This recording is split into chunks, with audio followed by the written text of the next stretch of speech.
Vitré, Châteaubourg ou Fougères, le contournement routier de ces agglomérations ne sera pas achevé. Cette décision du conseil départemental était prévisible pour certains, mais elle est loin de satisfaire tous les élus, surtout à Fougères. Vous voyez, là, il y a 2 camions qui se suivent.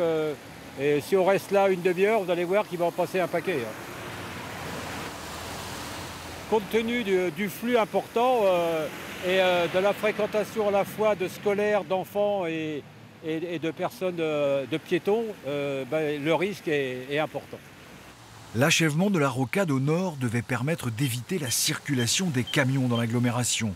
Cela devait aussi permettre de mieux sécuriser la sortie de plusieurs établissements scolaires sur la commune de l'Écousse et enfin désenclaver certaines communes au nord-est de l'agglo. Nous n'avons pas le train. Et on voit bien, c'est un handicap qui nous poursuit. Et donc, que ça soit compensé par des infrastructures qui viennent moins nous fragiliser, je trouvais que c'était une bonne chose. Malheureusement, ça ne sera pas le cas. Des élus de droite dénoncent cette décision et parlent même d'un mépris des territoires. D'autres estiment que le président du département est sous l'influence des écologistes.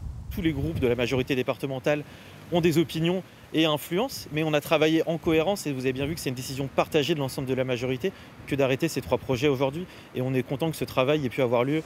Le président du département assume pleinement cette décision. Le coût de ces contournements était évalué il y a quelques années à 60 millions d'euros, mais depuis, le budget du département a radicalement diminué. Aujourd'hui, nos perspectives, c'est au maximum 110 millions, plutôt 100 millions d'euros, et des enjeux très forts dans les bâtiments, dans les collèges, la reconstruction de collèges, leur extension, leur amélioration. Donc on doit rééquilibrer nos investissements tout en disant qu'on conservera quand même une capacité d'à peu près 30 millions par an pour les infrastructures.